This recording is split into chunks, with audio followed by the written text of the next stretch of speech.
Live. Everywhere. On netrootsradio.com.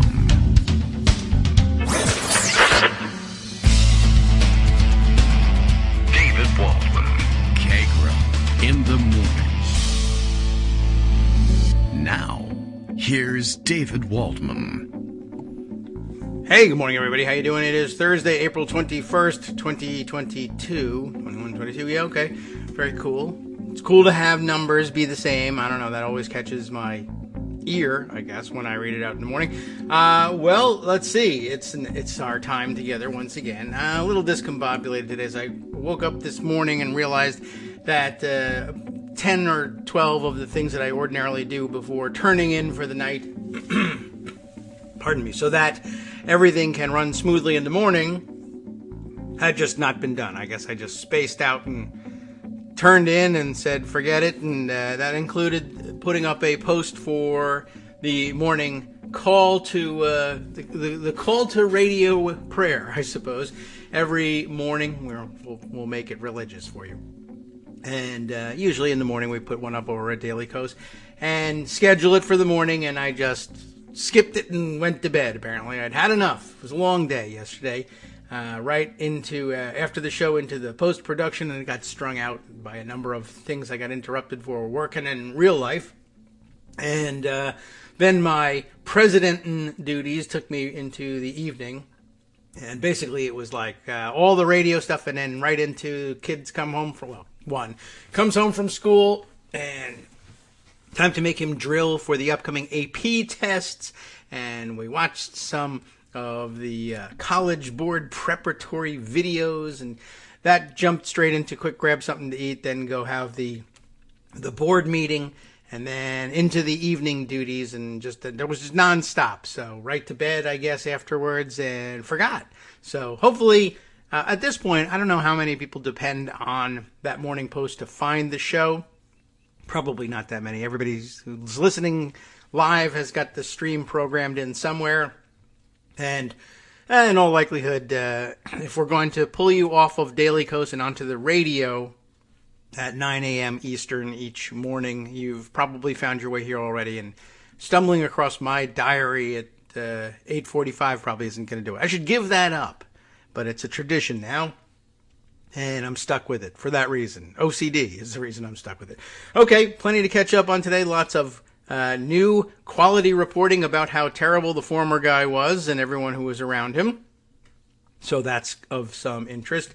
And some interesting angles on other stories now lingering. We'll see if we can't explore some of those things. I just opened up Daily Coast to take a look at the front page, see what was going on. I'm sure Greg will actually update us on the first of the stories because it's the French election story. So, but I was struck by, I guess somebody had bought the advertising space in that banner advertising area up at the top of the page, and they have no control over that over at Daily Coast. So, I'm not saying that they're affiliated with the group that's selling this thing or anything. I'm learning a lot more, by the way, recently, for other reasons, about how online advertising is bought. And somebody else made the decision and probably saw, political, I'll put that here. This is from one of those shelf-stable MRE type places, My Patriot Supply. I love how they put Patriot in the name of everything. You buy this, you're a patriot. And it's stuff to put in your bunker, I guess, that's shelf-stable so that when things go haywire, because of what the people who buy this food are doing out in the street and around the country, when things collapse because of their shenanigans, they'll have delicious food. Oh, the pictures are of delicious-looking food. I don't think any of the food that's displayed here is necessarily what they've got in these buckets. And it is buckets. Big black buckets full of black foil pouches.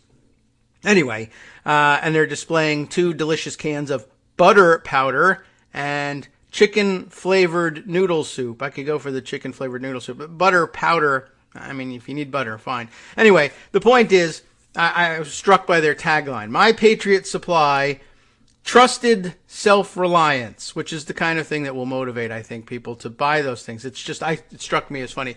Would you like to have self-reliance? Buy some from us. Well, Okay, I mean, that's not exactly self-reliance, but I guess once you've got the packets, then you don't need to rely on anybody else. But rely on us for your self-reliance needs. I get the point. It's just kind of funny.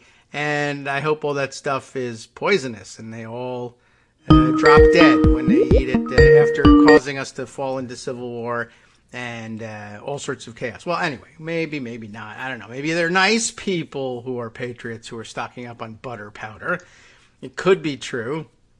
And at any rate, I don't know, just one of many strange things happening today. And like I said, we'll catch up on a bunch of them, but an inordinate amount of reporting in the last day or two about, you'll be so surprised how bad the former guy was and how bad he still is today. But in the meantime, lots of other stories to catch up on as well. And I don't know where your focus lies today, Greg, because I haven't looked at your list of stories because I've been worried about all the things I didn't do last night. See how disruptive this can be? Well, that's I think That's your I'll own fault, you could not say. take a look at the list I have tonight. Oh, all right. Yeah, that's fine. And then I'll put we'll off be on not the looking same... at it till later. How about that? Yeah, that'll do. And then we'll I be mean, on if the you want to same be a first-class ground. procrastinator, the best thing to do is to put off not doing something. Right, and also schedule it for second class period. Something like that. Yeah. So, let's start with the French election because that's sort of kind of interesting. All right. Better than Let me French give you some numbers Revolution, because anyway. there's some new polling out. First of all, Matt Goodwin is reporting one poll. There's several different tracking polls that are going on. The election, I guess, is Sunday. That's deux. For So those 3 days. Speaking French. Two. Yes. Oh, 3 days, 2 polls. All right. Well, there's at least 3 polls, but Three polls. I have results I of just wanted 2 to of say them. duh. So Matt Goodwin reports on one. All right. How the French plan to vote. This is really interesting. Now, these age brackets You know, vote are for cheese. not exactly our generational splits, Gen Z and millennial, et cetera, but, They have their own in France. sort of overlaps. Okay. 18 to 24-year-olds. Macron, 54, Le Pen, 46. 54-46. Okay. I should pay attention to the real 54-46. numbers. Okay, here's the interesting one. 54-40 or 25 fight? to 34-year-olds. 25 to 34. Yeah, Okay. all right. So in the workplace a while, workers, not really settled. Macron, 40, Le Pen, 60. What? That's the only generation that favors Le Pen. That's More information about that in a minute. 35 to 49, Macron 51, Le Pen 49. 50 to 64, Macron 54, Le Pen 46. And 65 plus, Macron 65, Le Pen 35. okay. Then So remember Nazis. the older boomers are all in with Macron. And the Gen Zers are sort of with Macron as the least worst option. But the millennials, That's interesting. Yeah, there's a slight difference. I think we have a similar problem, but with a slightly older age cohort, and I wonder what accounts for that. yeah, well, I assume French growing up cooking, in the Reagan years and perhaps. thinking that that's normal. Yeah. All right. Well, I don't know if I certainly can't offer a coherent French explanation for it. Anyway, professionals. Huh. Macron 63, Le Pen 37. Workers, Macron 34, Le Pen 66. Yuck. Yeah. So it's this is the populist element here. Urban, Macron 59, Le Pen 41. Rural, Macron 45, Le Pen 55. One thing that strikes me there is that the rural vote isn't as solidly Le Pen as I would think. Yeah. And well, in fact, Matt Goodwin, who's reporting this, says one problem for Le Pen is while she will finish with record vote, she's failed to consolidate the mainstream right vote. All left voters, Macron 74, Le Pen 26. And that's for Mélenchon, the third in line candidate who isn't in the race anymore, but finished almost as high as Le Pen. He's got to get his voters to vote for Macron. Centrist voters, Macron 98, Le Pen 2. That's not surprising. okay. Macron's a centrist. Well, yeah. Okay. All right. Center-right voters, this is the surprise. Macron 61, Le Pen 39. Ah. Well, see, there's still that center in there, and she's Yeah, crazy. and it's holding, and she can't get that. And then on the far right, which is also semi-interesting, remember the centrist voters are Macron 98, Le Pen 2. Far right, Macron 10, Le Pen 90. She can't even get the entire far right vote. I might not be that far right. Yeah, I might not be as far right as I thought. Okay, when it comes to electing crazy lady. This word, far right, I do not think it means what you think it means. He was Spanish. I know, but still, it's true. Right. I mean, I can't distinguish between my Dracula and my Russian, so. Well, anyway, so, it's interesting. Now, this column that was featured in Daily Kos that you were mentioning is from Le Monde, which has an English version, thank goodness, since I don't speak French, as you can tell anytime I mention anybody's name. Sounds like you But the name of the columnist is Gilles Paris. Oui, oui. Giles Paris. I mean, you couldn't have a better French-named column. Yeah, right. And your last name is Paris. Hi, I'm Paris, and I'm writing about France. And now there's France outside of Paris, but Paris is important. So Emmanuel Macron is in the lead because he's the least worst option is actually the headline.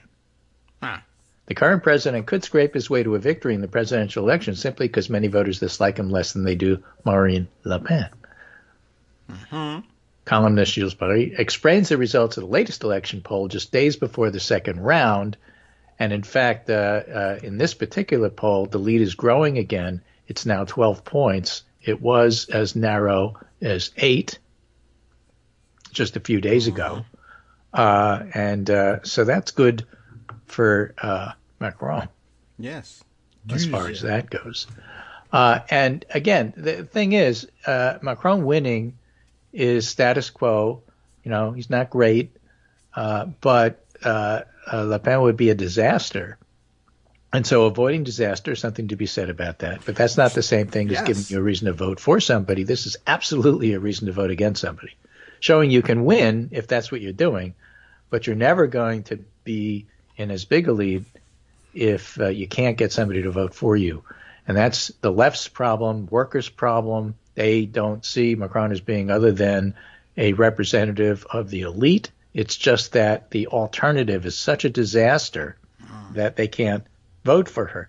The debate was yesterday, the only debate of the race. Yes, Macron did okay. He hammered her on being too close to Russia, or as one observer put it, he didn't really give anybody a reason to vote for him, but he gave plenty of reasons not to vote for her. That'll work. And she didn't give any reason to vote for him and gave plenty of reasons not to vote for her. Oh, well, they were on the same page there. That's good. Yeah, they were on the same page. So it wasn't exactly a sterling debate for her. I mean, she didn't fall apart as badly as she did in the last one that they had.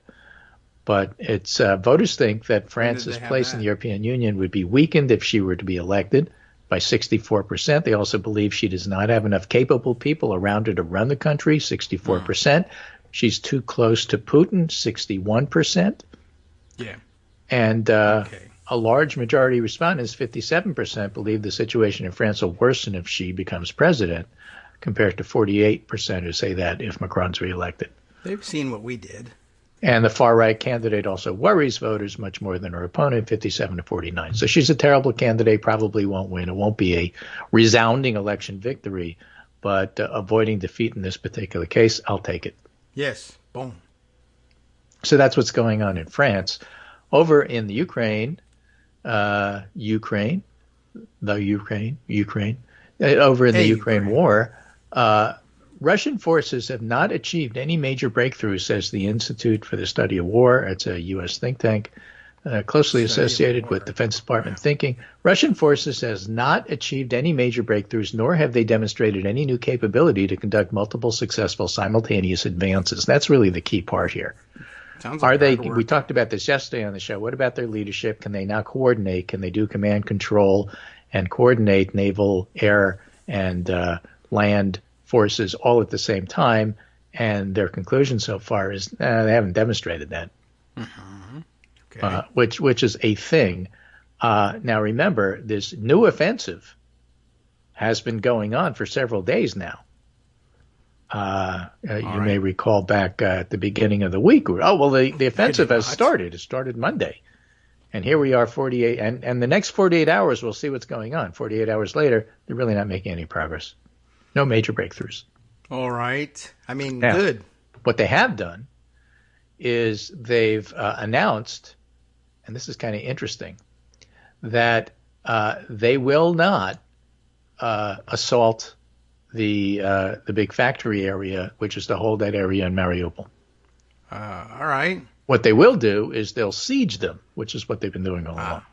All right. Well, we should all send them My Patriot, whatever stuff is. Right, and a couple of reasons for this, and some of them really interesting. Here's a couple of looks at that. The AP says Putin tries to claim Mariupol win, but won't storm holdout.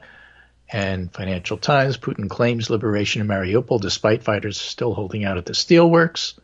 Ukraine rejects premature declaration of victory and celebrates strengths of resistance. You know who liked this decision? No.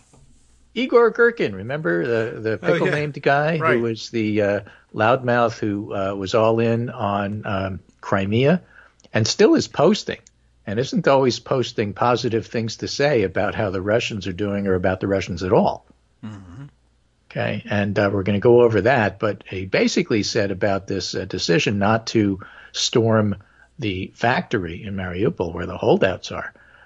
He basically said, that's the best decision they've made, maybe the only good one, and maybe it's the beginning of the bitter swallow of trying to understand that things aren't going their way. Remember, he's still pro-Russian. Yeah. But it's just interesting that it's kind of sinking in that they're not doing as well. So previously, this is what he had said. Igor Girkin released on his Telegram a long-form note explaining his pessimism with regards to the second stage of the special operation. He thinks Russia doesn't possess enough forces to conduct a successful operation. Basically, if you want to, it's a very long piece here, but that's the bottom line there. So in that regard, let me give you a discussion by Michael Weiss, reporter, host of Foreign Official podcast. Okay. Written books, and new from my co-worker and myself. I'm going to tell you about Carl.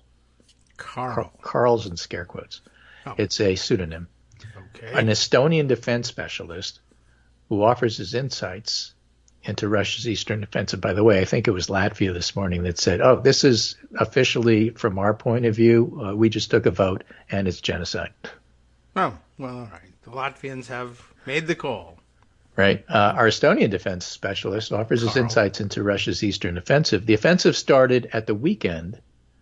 That's when the intensity of the battle grew. We know because Russia's losses were higher than on the days before. Okay, so just look at the number of dead. You can tell when the offensive began. Yeah. Michael Weiss, who is the guy who's writing this, is referred to by the Estonian official and says he obtains photographic evidence that in 2018, Russian Foreign Minister Sergei Lavrov was on an official diplomatic business to Japan with his mistress, oligarch Oleg Deripaska, familiar name from that's not his mistress. The former guy scandals, and a Russian sex worker. What? The photograph from Tokyo taken in March 2018. They're living their best life. While Lavrov was an official, contains a few treats. Lavrov, Deripaska, and some other people, including Lavrov's inexplicably wealthy mistress, whose daughter has been sanctioned by the UK. So, this is the kind of stuff that he does. But let's go back to Carl here. The offensive started the weekend. The phase will be different than when the war started on February 24. Russia will not attack across the whole front line simultaneously. The intensity of fighting is roughly twice as much as what came before. Now, this whole thing about not attacking across the whole front line simultaneously, the way it was portrayed by some of the framing in our media is Russia was massing for a attack, counterattack, offensive, whatever you want to call it, in the Donbass. Right. But that's not what they're doing. Well, then they're wrong. They're probing. They do lots of artillery, then they probe and see if there's any place they can break through. So far, they have not been able to. Okay. The Russians are focused, says the showing that. Estonian expert, on two axes. Izium, which we've talked about, which Ukraine is actually doing counterattacking to try to cut off Izium from the Russian supply lines. And Severodonetsk and surrounding towns, they've had some success, but that's a tactical decision by Ukraine. 130 Russians were hospitalized from there in the last day. This indicates dozens were killed, and that's a lot. Perspective, if Russia doesn't succeed in the next week and a half, their offensive will subside. Then a countdown starts for Ukraine's counteroffensive. I'm still cautiously optimistic about Russia not succeeding. Russia simply doesn't have enough forces. Ukraine believes they have about 90 battalion tactical groups, BTGs. The U.S. says it's less than 80. Ukraine has at least the same number of troops. Russia has more armor, more tanks, more artillery. Ukraine has more precision weapons, but not enough to react all along the front. And Russia has too many dumb weapons, forget about smart weapons, which makes Ukrainian counteroffensive difficult. That's why they haven't gone in and freed Mariupol. Ukraine's tactics remain the same: ambush battle, destruction of convoys. Ukraine can't do force versus force, and they don't try to. All right. Another positive: Ukraine keeps getting new arms, new equipment. Russia can't get it from anywhere, and they only get weaker. The supply chain from Russia to Izium is as long as from Belarus to Kyiv. This makes Russia more careful than it was. An example of being more careful, they've decided not to storm the factory in Mariupol. Yeah, I guess. All right. Mariupol falling would be a PR win for Russia, but wouldn't have too much of an impact militarily. Russia's BTGs battling there are in no condition to continue. There's supposed to be about 11 BTGs who would, quote, get freed up, end quote, to join the fight, just the way the Kyiv BTGs would be freed up to join the fight, which is to say they've been chewed up. They're not in a position to fight, but they're going to throw them in anyway because Russia doesn't really care about their troops. Russia's BTGs battling there are in no condition to continue fighting on another front. That said, I don't believe Mariupol will fall in the next few days. So they keep saying that they've won, and Mariupol keeps saying, we're still here. Yes. I'm not dead yet. Right. Well, and I guess the Russians may say, well, we've blown up everything but this factory, and if you guys want to stay in there, that's cool. Well, that's what they're saying now. Yeah, turn our attention elsewhere. And now, if they want to declare that a win, that's fine. But they can't withdraw the 11 BTGs because those guys are still in the factories there. Yes. And if they try to withdraw them and then use the land bridge, then the factory guys come out and they attack the convoys. I mean, that's their problem. Yeah. So Ukraine has experienced in 2014 when it held on to the Donetsk International Airport for 6 months. The area of Azovstal steel factory is many times larger than the airport. Oh. Every possible war scenario indicated Russia would encircle Mariupol. Ukraine stocked it with ammunition and food. So the goal of striking Kramatorsk railway station wasn't to hinder Ukraine's military. It was to complicate civilian evacuation. Civilians in the battle space affects what Ukraine does, but Russia doesn't care about civilian lives. Russia has 10 to 12 BTGs in reserve behind its borders, so that's another 11 or so. But nobody knows their real condition. It's complicated to get them to full capacity. They're desperately mobilizing. I mean, they're trying to force Ukrainians from the Donetsk and Luhansk areas to join the army. Yes. Like, you're 65? Good. Here's a rifle. Go fight for us. I'm sure they're happy about that. They're forcing 55 to 60-year-old men in the Russian territory, says right here. It's a huge and desperate risk, as among them are those who will turn their weapons against the army. Yeah, see, you never know. Right? I can't see how Russia can declare a big win in 2 weeks before May 9th. It can get tiny tactical wins only. There's no reason why Ukraine's defenses should fail. May 9th is the big victory celebration because that's when Germany surrendered to the Soviets. Regarding the possibility of Russia's holding a referendum to declare Kherson People Republic, if they open polling stations, this creates a very good opportunity for Ukrainian partisan operations. It's a very risky gambit for Russia. See today's news about pro-Russian blogger getting shot and killed in Kherson. You want to come vote for Russia? Good. Here's our snipers. Public opinion in Russia can change only if the Battle of Donbass fails. There's no force inside the country to effectively oppose the war. Soldiers' mothers come the closest. So that's the end of his analysis. Bottom line is, on Monday, our media here in the U.S. was touting the new Russian offensive. It's not going anywhere. All right. Well, then we can tout it again next week. Yeah. Again, this is in the background of, well, that means Ukraine is winning. Ukrainians are getting killed. Russians are really good at killing civilians, and that continues. So it's bad. But it's not what Russia wanted. It's not what Russia needs. It's what Russia is doing.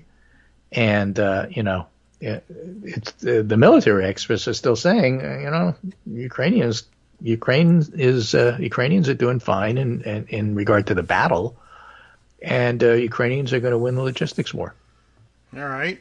Well, good for them. Which means the overall war, with a lot of destruction in between. So that's what's happening. Interestingly, and we'll cover this more after the break, Jill Lawrence has a really interesting column about Zelensky, his path from comedy to tragedy. Can he save Ukraine from Russian war invaders? And talks about the show that he was on. It's not parallel to the character he played. There's something called Servant of the People, which you can find now in English translation on the internet if you want. He was a high school history teacher who woke up to find out all of a sudden he was president. Yeah, did they explain how that happened in the show? I'd like to see it. I don't know. All of a sudden there's a knock on the door. Good morning, Mr. President. And we're off. For the first time, a simple teacher from Kyiv has become Ukraine's head of state. A patronizing news announcer explains. And that's about as much as I know. But the real Zelensky is really nothing like that. No. Okay. So Zelensky actually helped conceive and produce it, in addition to starring as the idealistic title character whose rant against corruption propels him to the presidency. Yes. And the real Zelensky is talking about how he used to make people laugh, and now his job is to try to stop them from crying. Yeah. Well, that's what happens when you take over in reality. But after the break, we're going to contrast and compare them, let's say, the German leadership. Okay. Who all or maybe American through Dancing with the Stars, I understand. Not really, okay. But it could happen, and it happened for Zelensky, so why not? Well, Schultz is in trouble. Oh.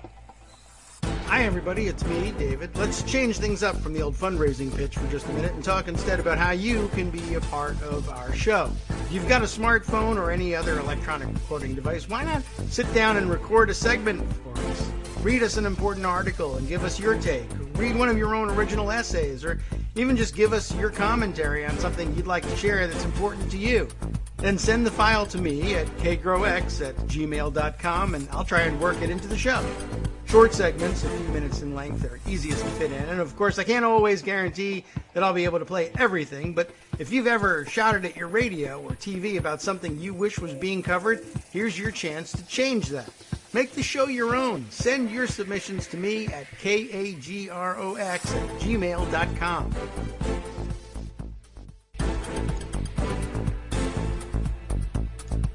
All right, welcome back now to the Kagro in the Morning Show here on Roots Radio. It occurs to me that maybe I should play the character you want to be in real life. Maybe I don't want to take over as president in this country, but okay, I don't know. I'll play the role of somebody who gets big-time dollars sent his way to influence politics all over the country. I'll be the retired guy that blogs a lot. Yeah. All right, we're gonna do it. We got. I could be your neighbor who drops in because your door's never locked. The wacky neighbor, right? Yeah, perfect. And every time you come, we should get like a laugh and applause track every time you come on, and just. I need some more sound effects for that. Seinfeld, but for retired people. Yeah. Okay. Well, we can do it. I have one of you talking about getting your vaccinations, though. Yeah. So this is Visegrad 24, which is a. News aggregator. Breaking Bild, which is a German newspaper, has revealed that Scholz, the German chancellor, lied in yesterday's press conference after his phone call with Biden. Scholz has removed all heavy weapons from the list of weapons offered to Ukraine. Ukraine asked Germany for these weapons at April 16th. This is a potential scandal. Ukraine was initially offered major heavy weapons, including Leopard tanks and the self-propelled howitzers by German defense industry companies. Now, those howitzers are important because we were talking, about how heavy these things are and how difficult it is to transport. Plus, you got to transport the ammunition, so it can't be done overnight. But because the American military relies so much on air, including helicopters, and sea, including cruise missiles and smart weapons. The American howitzers actually aren't the most advanced in the world. They're good. What? They destroy things. That's what they're supposed to do. But the range isn't that great compared to other countries. So when other countries offer their howitzers, Ukraine should take them. And the problem here is Germany first said, okay, well, here's a list of our industry that can support you. And Scholz basically took half the list and threw it out. Okay, why? Ukraine's ambassador to Germany signaled last night something's wrong by saying there's no heavy weapons at all on the new list. It's been purged by the German government. The weapons we need aren't on this list at all, giving them a list of things they could have. The Bild article is behind a paywall, but here's the most important new information. The Defense Ministry's list of possible arms exports from the German arms industry to Ukraine has been cut from 48 to 24 pages. All heavy weapons the industry wanted to sell Ukraine are gone. Of the weapons Ukraine requested, only 3 weapon systems remain on the list. And Scholz said at the press conference, look what our G7 allies are supplying. They supply the same weapons we do. In reality, USA and Great Britain supply heavy weapons. Australia does. Netherlands does.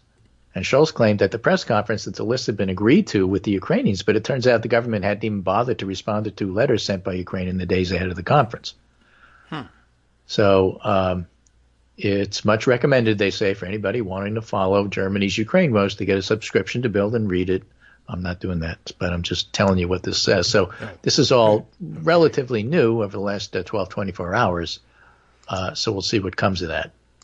All right. I wonder why they're, So again, the whole culture in Germany to rearm has taken a dramatic shift after this war started, and with the horrors that have been uncovered, which is why Latvia is saying it's genocide.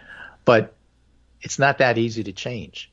And there's still a lot of pressure. There's still a lot of we have a lot of money invested in Russia, sentiment. The country, if you look at polling, says Germany needs to do more. Well, but the elite are a little bit behind the country in that regard. So that's just something that is worth keeping an eye on. People have criticized the United States for being too slow, but a lot of the slowness in the U.S. has to do with logistics and moving heavy weapons. The actual slow appears to be Germany. That's okay. I mean, I wonder what is the thinking here, but right, and that goes along with the let's not shift too quickly away from German oil and gas. Oh, Russian oil, yeah, true. Russian oil and gas into Germany. Yeah, I mean that's a big deal for places like Hungary, which is like completely dependent upon it. Germany does have some other options, but it would mean belt tightening. Yeah, and their attitude is we have to keep our economy strong so we can be there for everybody in the future. What are the Germans hoarding heavy howitzers for? That is a question. No, not again. I mean, Twitter has an answer. Well, they're keeping the weapons so they can invade Poland. But, no, that's not what's going on here. I mean, what else maybe they hadn't built them. Maybe they were like, oh, we have so many heavy howitzers, and they're great, and they're better than the Americans. Oh, really? Well, they said they don't want to decrease their stockpile beyond being able to defend themselves. Sure, because they're being invaded all the time. Right. Poor Germany. All right. So, basically, that's the update from overseas. Okay. What about underseas? Underseas, we have an issue here because there's this new book coming out from some New York Times reporters. Oh, no. We're going to discover something horrible that Trump did. Well, it turns out that our leaders, Kevin McCarthy and Mitch McConnell, were so horrified by what happened on January 6th, they were ready to impeach him, and a week later changed their mind because, as McConnell says, I can't be the leader of 5 people. Well, that's true. You're not capable of being the leader of 5 people. So basically, my Senate won't back me on this, so I'm not going there. McCarthy essentially said the same thing. Okay. We're horrified. He should be impeached. Oh, you don't want to impeach him? Oh, well then I'm all for not impeaching him. Yeah, I guess. Because I'm a leader, and leaders lead. Whew. Wow. Well, I mean, we've described that dynamic before, but they would be gone. It's just nice to have in I print would just like to see prior them to the gone. January 6th committee going public with what they have. All right. Well, that's true. That's helpful in a sense. I mean, it's certainly helpful. I wonder how I might use it to set the stage for those hearings and say, for those of you who are wondering, why do we even have this stupid committee? And the answer is because, the actual institution of Congress, divided as it is between Republicans and Democrats, can't be trusted to do it because there's one party that will literally say, revolution, overthrowing the United States government, in favor of who? In favor of me? Well, then yes, I'll take it. Screw the So Constitution. let me give you a little take by reporter Adam Davidson, All right. who's written a lot of different places, including The New Yorker. And now he's on his own, sort of Substack style. Adam Davidson says, today I learned that people still don't understand why so many journalists are mad at Dean Baquet and the New York Times. Let's explain. Yes, there's been amazing reporting done. Yes, you can point to many articles about Trump and an anti-democratic GOP, but the New York Times uniquely has the ability to concentrate the world's attention and drive coverage on TV, radio, and every other paper. That's why I get mad at them for how they cover Ukraine, Russia-Ukraine war. It has largely used that power to overemphasize minor democratic issues and underemphasize major GOP issues. It seems reasonable to expect that historians will remember this period in U.S. history as a time in which a muscular anti-democratic ethno-nationalism emerged and sought to eliminate the country's fundamental values. And the New York Times presents the world in which the single most damaging issue is people don't get along more and they're angry. Yeah. Why can't we all just get along? Its lapel-grabbing, attention-shaping power has largely been used to focus the world's attention on nothing issues, like her emails. Yes. Worse, the editor of the New York Times is ex officio the definer of the high church of journalistic best practice. Baquet's been explicit. If we report on things in such a way that more on the left consistently like and more on the right consistently don't like, then we've failed. Right? We have to be right in the middle. This is independent of the actual facts. This directly impacted the day-to-day journalistic decisions of the New York Times and, as a result, much of the rest of the media. It's not hard to imagine a different approach. Let's say Baquet has announced that the New York Times' role is to pay close attention to important issues and cover them factually, accurately, and fearlessly with appropriate context. In other words, journalism. Yeah, but we can't say that. Right? I feel confident that nearly every front page, every hero block on NewYorkTimes.com for the last 4 years would have been different. The articles would have been different, sharper, better, more accurate. And that's his complaint. Okay. Well, that's a good one. Good complaint. I like it. It's my complaint, too. Well done. Except he wrote it better.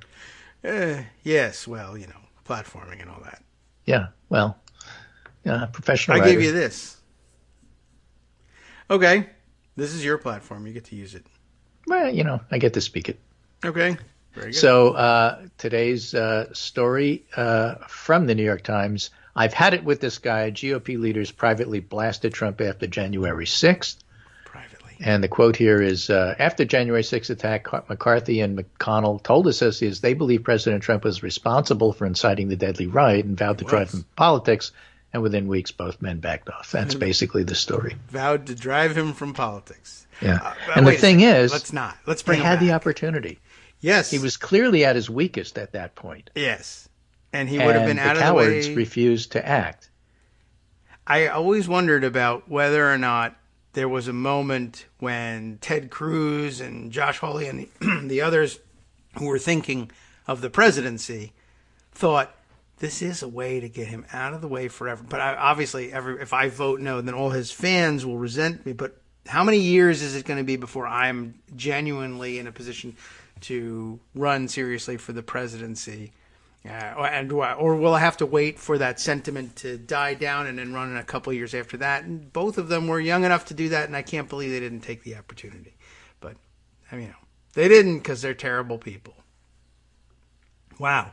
Well, anyway, yet another and the book thing is, this is stuff you kind of already know, but you see it again in print and say, this has an impact reading it like this. That's the kind of stuff the New York Times could and should be doing every day. Yes. Well, they're doing it in books later, but not the Times. It's the individual writers. I don't understand what that model is. Let's not make any money or build the reputation of the place that's paying the salaries. Let's let all people go out and freelance for it a year later. I don't know. If it's working for the individuals, I guess that's good. It'd be nice if it worked for the rest of the country, too. Right, that's what I'm thinking. Yeah. Well, you and your thinking. That's why we have problems. Right. Anyway, here is a semi-related thing, which is a general attack on journalism that the New York Times seems unprepared to deal with.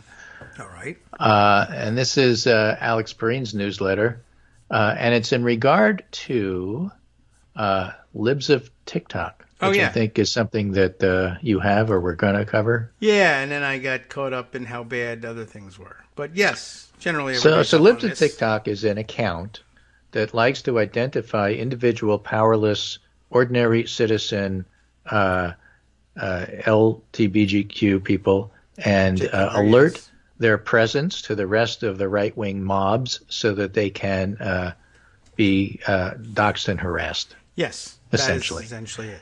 And Taylor Lorenz over at the Washington Post wrote a story saying, oh, this is who's behind it. And the right-wing people got all upset because you're doxing us. Yes. Alex Perrine has a nice newsletter about that entitled, They Know How Journalism Works. They're just against it. Oh. This is an interesting angle of defense. I just go with the old live by the own, die by the own. But Taylor Lorenz actually knocked on the door of the person who was responsible, and they considered that an invasion of privacy. Right, because if they did it as their individual crazy doxer people, that's just a lunatic from the neighborhood. But she is. Well, yeah, he put it differently. They want somebody to knock on your door too, but just not to put you in the newspaper. Right, to kill you. Or to intimidate you. Light things on Tuesday, Washington Post reporter Taylor Lorenz published a story about a repulsive creep who uses her large online following to essentially subject random LGBTQ people, and especially trans people, to harassment and worse. The piece is meant to help explain who's behind the right's furious anti-trans moral panic, how the right's propaganda machine finds the main characters that help stoke the moral panic, and how the creep used that propaganda to grow the following that now helps provide her with new people to feed into the meat grinder. So naturally, much of the Twitter debate about the story was about media ethics. This is like the bloggers ethics conference of our era. Right, or Gamergate. Well, yeah, and it's actually related to Gamergate. Well, right.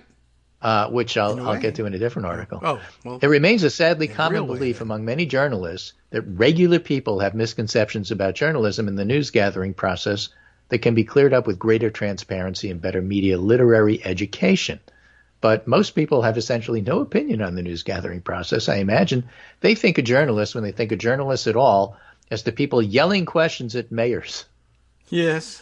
While the mayors sort of wave their hands and say they have total faith in their police department. That is true. Also well put. Don't worry, our police department will apprehend the penguin. Or investigate themselves for shooting an unarmed teenager. Something along those lines. Yeah. Or people in big coats standing on the sides of rain-slicked highways gesturing broadly at 10-car pileups. News. I like to think of the photographer parodied in The Simpsons. Yeah. What a scoop. Right, exactly. In this case, though, the thing that happened was that information was gathered in basically the simplest way possible, deemed newsworthy, and put in a newspaper. This is what so many people try to explain over and over again to everybody who was mad at it. Ben Collins, a smart reporter and by all appearances a conscientious one, did one of the better versions of this sort of careful explanation of the reporting process that led to this story. Okay? Mm-hmm. Say there were two women with the same very specific name. They live in the same neighborhood. One's a TikTok influencer, nice family, cute kids, loves a good handbag. One runs an anti-LGBT TikTok aggregator. She's a regular on Tucker Carlson, but never shows her face, Ben Collins writes. Right. Say the anti-LGBT TikTok aggregator blows up and her following is larger than the population of Vermont, literally. Mm-hmm. Right. Let's say she publicly registers her anti-gay TikTok aggregator using her real name. She buys a website for support, what's now an anti-gay TikTok aggregator business, and the anti-gay TikTok aggregator drives harassment towards random people. Let's say she's boosted by a series of big money far-right influencers and Fox News. Yes, let's say that. Let's say Twitter user figures out she changes her Twitter account name from her real name to her anti-gay name, and then say people start to figure out there's two of them. Two people with the same name. Yeah, and they start going after the This is only apolitical hypothetical. one. Yeah, accidentally. So a reporter Incorrectly. says, this is solvable. The domain records for the anti-gay TikTok person absolve the other influencer in the same neighborhood, and it looks like they're two different people, but I have to confirm this. So the reporter calls the number associated with the anti-gay person, quick hang up, and what's the next step for a reporter? See if you can confirm it in person. Or Reporting. guess and hope you're right. Which one do you think is the professional approach? Well, I'm a blogger, I guess. See if you confirm it in person. So if you do that's A, the you're reporting. professional one. Yep, yeah. And that's you're what- saving the that's other what you would person do. from being associated with anti-LGBT hate account. Matt Gaetz, Matt Gertz, Yes, I was just thinking, somebody's got to help that guy. right? Or what if your name is Michael Cohen and you're a news reporter? That happens too. Michael Cohen, I hate you. Well, What if it you're happens a SCOTUS lot. blog and people are mad at you for the decisions that Justice Thomas makes? How dare you SCOTUS bloggers? And get back to SCOTUSing and less So blogging. Ben Collins writes, I can see why people would pick B. It's easier. It makes a vicious Substack, and you don't have to Yeah, leave the house. awesome. But A is what reporters do. I like the no house leaving. Right. Yeah, well, reporters, they work hard. In conclusion, read her article. It's very good. Yeah, it's a good one. It's they spent the first couple of days, the other side, saying, "How is this newsworthy? How is this newsworthy?" And it's newsworthy. There's some people are assaulting regular people on a regular basis because this person is mean and vindictive and holds them up for ridicule and has a pipeline to Tucker Carlson and Joe Rogan. And people are losing their jobs and being assaulted and being harassed and having to move. And then all of a sudden, by quote unquote exposing this other person who left a paper trail, come expose me, essentially, now is subjected to some of the same things, except then she'll also be subjected to taking in millions of dollars in subsidies and support. And she doesn't like the being harassed thing. And it is a very intricate and interesting story and very well explained here, both by Ben Collins and Alex Perrine, who's done a great job here. To me, I simplify it down to it's a live by the sword, die by the sword sort of thing. You live to own the libs, and then somebody owned you. And I'm sorry, it sucks. Maybe, don't take it or don't do it or live with the consequences. Right. I have no sympathy. Philip Bump in the Washington Post had a column about this too, the intertwining of identity with political and cultural power. Mm-hmm. And he talks about the fact that on the internet, harassment is much less easily addressed. You can block somebody, or you can send their emails to your junk mailbox, but they create a new persona and they just hassle you again. Yes.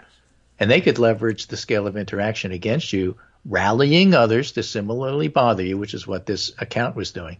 Right. Rendering at least some portion of your online environment toxic for some period of time, which was definitely done and is often done for women, especially women reporters. Mm-hmm. The scale that makes desirable interaction possible makes undesirable interaction equally possible. And since anonymity or pseudonymity is neither opt-out nor costly, but instead an either-or choice, it's difficult to track or even consistently identify bad actors. And something else that happened about a decade ago is pertinent here. In 2014, same year as the Crimea thing, a group of developers and critics began espousing more diversity in video games. Yes. Okay. That triggered a massive backlash that leveraged the connectivity of the internet to abuse and harass a number of public targets, most of them women. And this was dubbed Gamergate. Yes. And it established a pattern by which groups of anonymous individuals gather and bully their perceived opponents with the aim of frustrating, scaring, or silencing them. And that bled into the real world, with the targets of harassment having their phone numbers and addresses published, crank phone calls, pizzas for delivery, or verbal threats. And at the extreme, harassers would tell local police an armed standoff was in progress and send SWAT teams. Yes, right.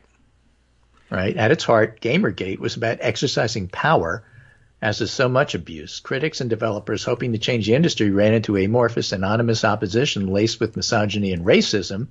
The internet made that opposition powerful not by being heard, but by facilitating harassment. And it took little time for that asymmetric response to be deployed in the fight for political power in the United States. Right. So, Pizzagate. Definitely true. Right. Absolutely. And more connections than that. It just occurred to me. I remember reading an article here on the show about a certain political strategist who, in observing Gamergate, said, I think I can actually harness this for leveraging serious political power in this country. And it was Steve Bannon who learned from Gamergate that this was the part, a significant and essential part of the base he wanted to motivate on behalf of someone. He just couldn't figure out who just yet. And then it became Donald Trump, and now look where we are. So Bump goes on to say, this is the point well made in an essay published Wednesday by Alex Perrine. Perrine was responding to outcry over the Washington Post report assessing the impact of a anonymous Twitter account that's reversed the Gamergate workflow. Instead of gathering allies together to go after a target, the account Libs of TikTok gathers up targets to present to the allies. Mm-hmm. This isn't new. Sites such as Twitchy and prominent Twitter accounts have for years served as clearinghouses for identifying targets to harass. What's new is the rapidly accrued prominence of that account and its focus on unknown LGBTQ plus people, and that the Post identified the account's owner was derided as doxing by her allies, and that the Post reporter on the story sought to interview the account owner directly was seen as some unique intrusion on her privacy. But reporters quickly pointed out that's not the case. It's how reporting works. Yes.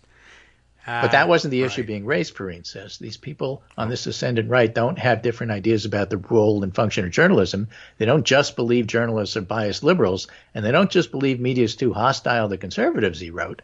They're hostile to the concept of journalism, as in uncovering things dutifully and carefully. They don't want that. They don't like it, and they're endeavoring to end it as a common practice.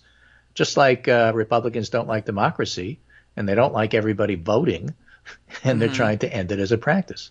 Yes, that's true. I know that grabs still takes some people by surprise, but that's true, and you need to be reminded. But, people like Mike Lee say it. We are not a democracy. Yeah, I don't really know. He means we're a republic, meaning to say it really ought to be just a landowner, the white conservatives, who lost power and really need to get it back to make this country what it was. Jeez. All right. That's what he means. I guess so. I mean, I'm still kind of surprised that he didn't realize that was a dumb thing to say. But again, the last couple of days have been about learning that Mike Lee has no political sense whatsoever. How does this guy become a senator? The answer is, I guess campaigning in a box. I don't think anybody knew who Mike Lee was. They just put his name there and said he went to BYU, and that was it for Utah. Yeah, I guess. Wow. Ugh. Well, gracious me. That's true, and I'm glad that this came. Okay, there's the Philip Bump thing. I don't know. I want to read these things all over again. Well covered here. I might read them again off the air when the show is over and see if we can't tease any more details out. Because now that I'm thinking about the time we spent on Steve Bannon and his use of Gamergate, we'll have to revive that article. I'll see if I can find time to read that one again. But the libs of TikTok. Look, the only thing I can add to this is my voice to the chorus of people saying, she deserved that. She's a terrible person. The things she does are awful. And quite honestly, there's nothing wrong with exposing it. I don't know who doesn't think it's newsworthy, given that there's, essentially a serial harasser out there who has a bunch of friends who get a kick out of at least trying to convince their targets that they are serial murderers and they will come and kill you, or worse. And maybe someone ought to put a stop to it, or at the very least ought to say, if there are actual power brokers and people in office or recently in office who actually depend on that activity to make them into popular and powerful people, they ought to be exposed in that activity, and a reporter did it. And what's the problem with it? You think everything that hurts you is fake news. That's the only problem you have with it. And that's not true, and you should shut up and take your lumps. So, speaking of shutting up and taking my lumps, I'm done for the week. I'm shutting up. All right. Here's a lump and for you. I'll be back on Monday and One unshut lump up. or two. Okay, excellent. And then we can save up for more lumps. Yeah, I So suppose. thank you. All right, Greg, thanks very much. Have a great weekend watching these things develop. And I think We'll work on Lumpengate Lumpengate for the weekend. Right. And we'll also enjoy digesting. We'll just mention that there was some weird Mar-A-Lago interview between Donald Trump and Piers Morgan, neither one of which I really wanted to see on a television screen ever again. But apparently Piers Morgan... They didn't get along. But, Yeah. Whether it's all kayfabe is hard to tell. Yeah. Well, so far it's being featured on channels that we don't like to watch and in newspapers we don't like to read. So it might be the case that it's all kayfabe and doesn't make much of a difference. But it did bring us a new body of terrible-looking pictures of Donald Trump. So that's good. Good. Anyway, Okay. take care, Very and I'll good. talk to you on Monday. All right. We'll do that. That'll be the plan. Thanks, Greg. And I'll skim through the rest of this stuff. Does everybody remember what I'm talking about? The article about Bannon. I think looks like there's actually now a fair amount of writing on it. I think the one we must have read, because it comes up in Google in purple here, which means I've clicked on it before, is a USA Today article from July of 2017, when it was all too late. But I guess it had been written about at least a little bit ahead of that in December of 2016 in The Guardian. What Gamergate should have taught us about the, quote, alt-right. Then there's the USA Today article, which might have been the one that I read, which was Steve Bannon learned to harness troll army from World of Warcraft. And I don't know how long ago I might have read that, but I guess I could poke around in the summaries to see if I could identify when we finally talked about that. But anyway, it doesn't remain underground, and it has real political impact, as much as they try to play the innocent and say, I'm just an individual person, and what power have I got? I'm not doing anything wrong anyway. These things really happened. I'm not making this stuff up. As it turns out, though, a lot of the stuff was, in fact, made up. What do you know? How weird.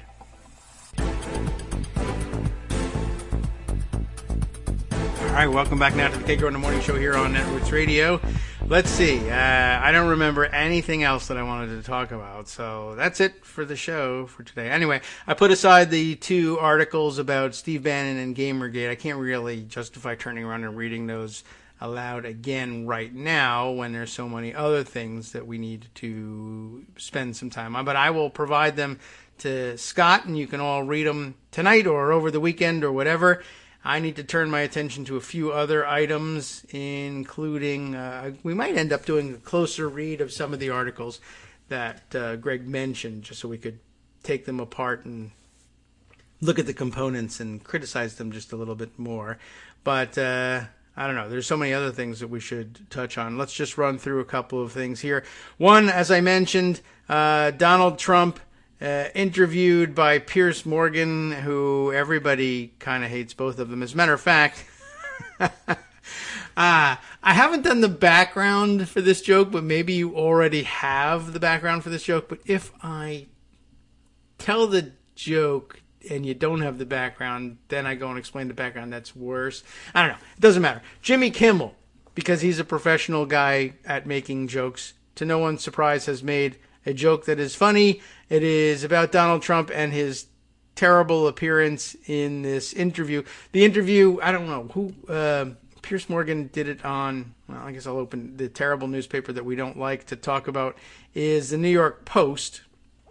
And they're covering this thing. Trump walks out of explosive Piers Morgan interview after being pressed on 2020 election. Apparently the one redeeming quality at this point of Piers Morgan is that he professes, at least for the purposes of this interview, and maybe it's just to get a rise out of Trump, I don't know. He professes to believe, the true story of the 2020 election, which is that Donald Trump lost, and Donald Trump purports to believe the fake story of the 2020 election, which is that Trump won. Did I say 2022 when I was talking about Piers Morgan? Well, anyway, you know what year I'm talking about.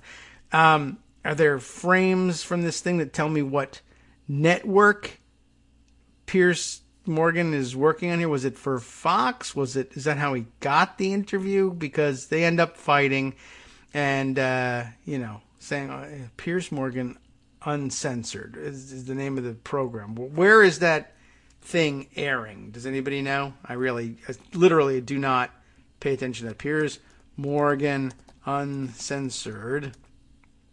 Oh, it comes up. Piers Morgan Uncensored, how to watch.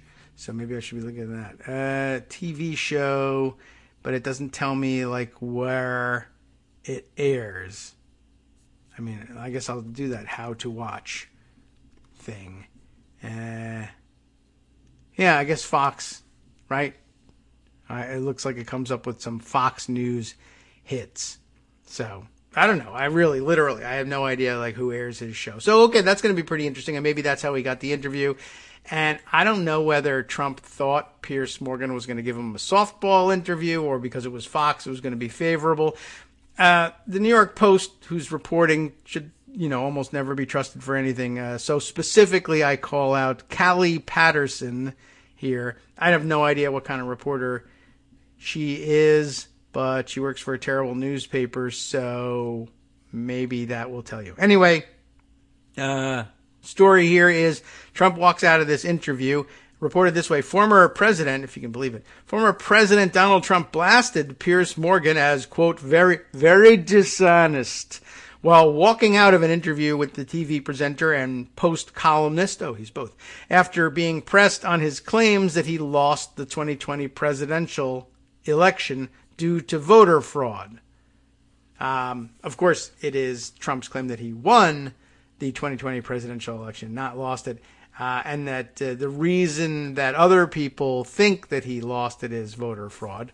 I probably shouldn't bother clarifying that for him, but it's interesting to see the Post admitting that he lost. But I guess if Piers Morgan writes for them, then maybe they're committed to that. All right. The 45th president became increasingly frustrated with Morgan's questions, at one point calling him a fool, according to the clips of the sit-down. I think I'm a very honest man, much more honest than you, actually, Trump said at one point. Really? Morgan asked. And, I'd say they're both about on a par. Well, no, Donald Trump has to be more dishonest than just about anybody on the planet. Yeah, Trump responded. That's a great rejoinder. Elsewhere, Morgan told Trump the 2020 vote was a free and fair election. You lost. Only a fool would think that, Trump shot back. You think I'm a fool? Morgan retorted. That's not a very good retort. I do now. Yeah, Trump responded. That's actually not bad. All right. Trump has alleged almost since election night 2020. He's actually alleged far in advance of that. In fact, far in advance of election night 2016, he was alleging that everything would be a fraud unless he won. Trump has alleged almost since election night 2020 that moves to expand mail-in voting due to the COVID-19 pandemic concealed election fraud by Democrats and their surrogates in key swing states like Arizona. Okay. And, a note here from Scott Anderson, Murdoch Talk TV for show. Is that where the show airs? Murdoch Talk TV? I mean, is it a Fox production? I don't know. It is, right? I mean, Murdoch. Or are you saying that, you're not saying that there's a different channel entirely. These days you can create a new channel online or whatever the hell, so, but I don't think that there would be any advantage in a Murdoch TV, but you must be talking Fox. All right, so yeah, then the Googling I did got us to the right place. That's good news. Anyway, where were we with this? All right, so yeah, full of fraud because of mail-in and da-da-da-da-da, and key swing states like Arizona, Georgia, and Pennsylvania, Trump claims were stolen from him. What was I going to say? There was something about, I guess I was thinking about all the way back in the 2016 election in the debates and the questions of, will you, he had made the allegation enough times that the election was going to be rigged, that became one of his go-to applause lines.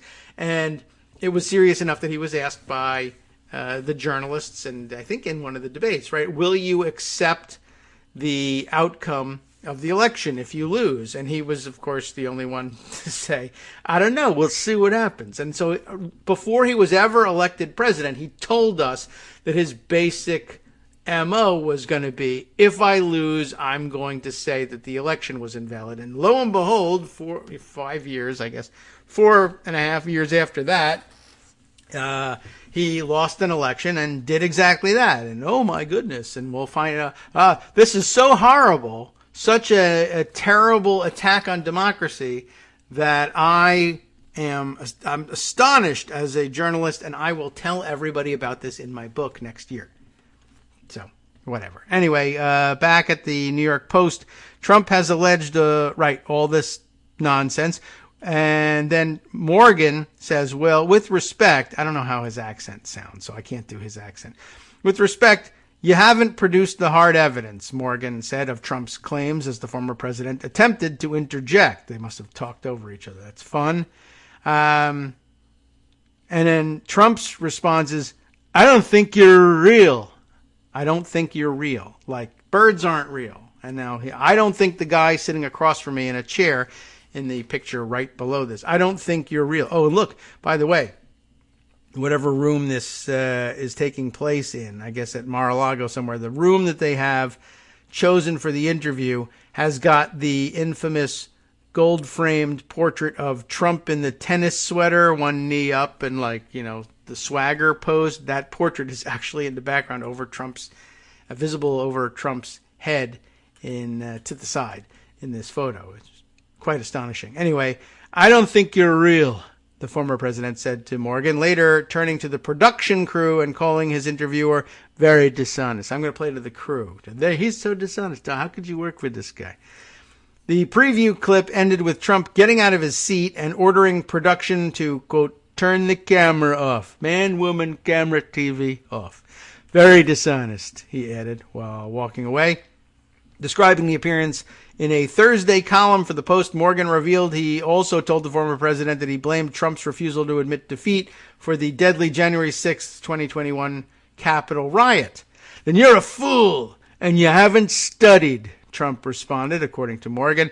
Morgan recounted that Trump called him a fool 6 more times in the interview, described Senate Minority Leader Mitch McConnell as stupid, and his own Vice President, Mike Pence, as foolish and weak. The host added that Trump initially tried to end the interview by declaring, that's it, but remained in his seat to discuss a recent hole-in-one that he scored while playing golf, which I think lends credence to the kayfabe accusation that Greg levied. For the cameras, you're a fool. That's it. I'm out of here. Screw you. This is the worst place. How can you work for this guy? Very dishonest. Very dishonest. All right, cameras off. Turn that off. They turn it off.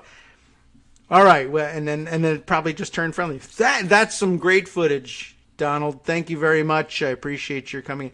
No problem. I hope all the people will eat this up. By the way, did you see the other day I scored a hole-in-one when I was playing the golf? And I don't lie about anything, so you know that it's totally true. After that discussion, the former president stood up with a hateful look for the can we get one more scornful look for the cameras, sir? Certainly. I hate you guts. One more hateful look, and then ordered the crew members to turn the cameras off. Did they capture footage of the hole-in-one discussion? I'd love to see that.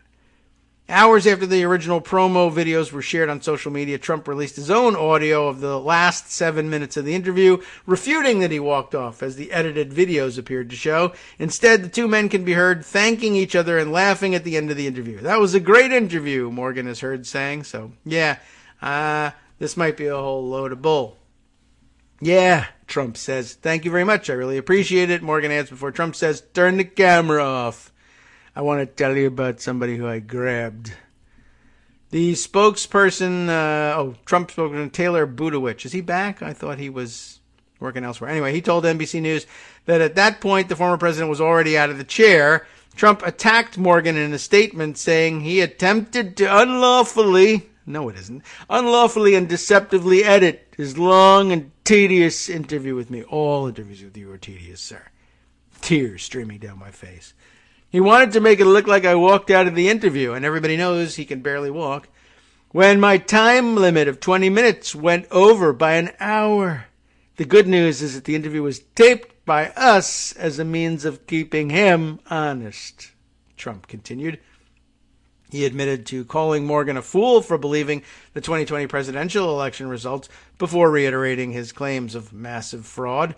For those who want to make Piers look bad, who's speaking here? Yeah, Trump. For those who want to make Piers look bad, compare his video promo and how it was doctored to the real thing, Trump said. I'd like to be able to do that. Who cares about Piers Morgan?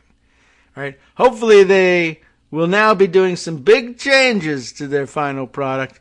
It just shows, however, what I have to deal with the fake news media. He went out of his way to deceptively edit an interview and got caught. That's a big story, isn't it? So we'll see. I don't really care one way or the other how the thing comes out, quite honestly. But anyway, I guess we should be on the lookout for that in the news cycle. In the meantime, everybody has enjoyed the horrific pictures of the worse looking than ever Donald Trump being shared, and his terrible fake tan looking, like I said, well, worse than ever. And that brings us back to the Jimmy Kimmel joke. He's out there joking. Well, pardon me for the language. It's not terrible, but, it's not my usual language.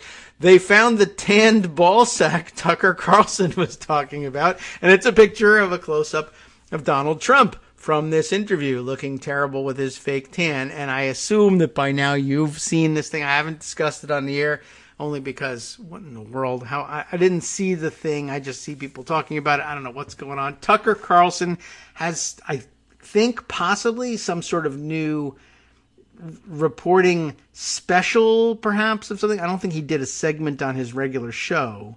I don't know, but he was promoting something, basically talking, I think, from what I gather, he's talking to another of these alternative health lunatics. I mean, they're not all lunatics, but this one appears to be. And the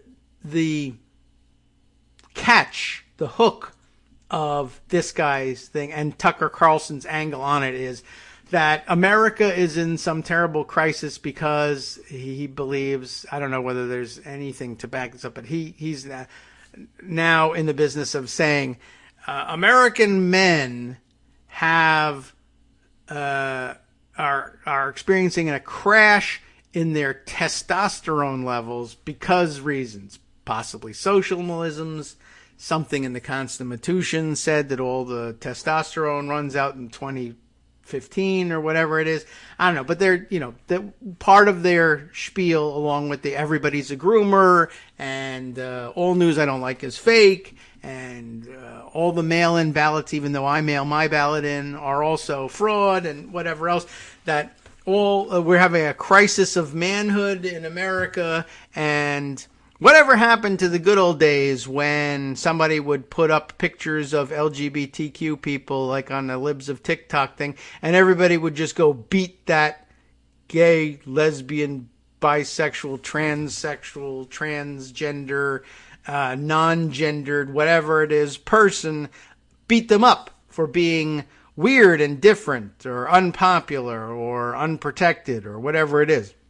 It was just the other day that he was wondering why all these, since there was so much grooming obviously going on, why weren't the parents breaking into the school buildings and beating those teachers up? And the reason is because we have a society. But, if we can get rid of that, then you can go back to the good old days when people were beaten for being slightly different from whoever was in Tucker Carlson's fraternity or country club. That sort of thing. And so the reason must be not that we have gotten to be better people, or that we are more tolerant, or that we are, I don't know what, more, maybe we're more able to find out who are the anonymous people coming to the wrong places and beating up people, and we catch them on camera and people suffer the consequences for it. It could be that as well. But we got to get back to the good old days where things were settled by beating people up, which, it's dangerous and it escalates and you never know who could get beaten up. And they were supposed to have learned that lesson. And World War II probably would have taught you that lesson writ large. Like if you want to be on the side of the Nazis, you can see that even if you're the tough guy that initially beats everybody up, you can in the end get beaten up pretty good too. And the only thing you have going for you is if you can get beaten up by somebody with better morals, better and stronger moral principles than you, then they'll eventually stop beating you up and say you've learned your lesson, even if you haven't. So maybe we should pick something up from that. Anyway, this guy figures that the way to fix this whole lack of testosterone thing, among other things, of course, the answers are lifting weights and getting better suited to beating other people up. And as it turns out, I guess maybe vitamin D is part of this too. That we're absorbing, I guess, the ultraviolet light in the natural spectrum of things. In other words, tanning your nether regions as a man, the parts that you would hope would be covered up when in public or the rest of us would hope anyway, would be covered up, no matter what you might feel about it, should get tanned. And it looked like he was hawking a tanning device, as opposed to saying, well, why don't you go into a tanning booth and then just take your pants off and tan that way. I don't know. I mean, I don't advocate that. That's unfair to all the rest of the people who use that tanning bed later, even though they claim they sanitize them in between.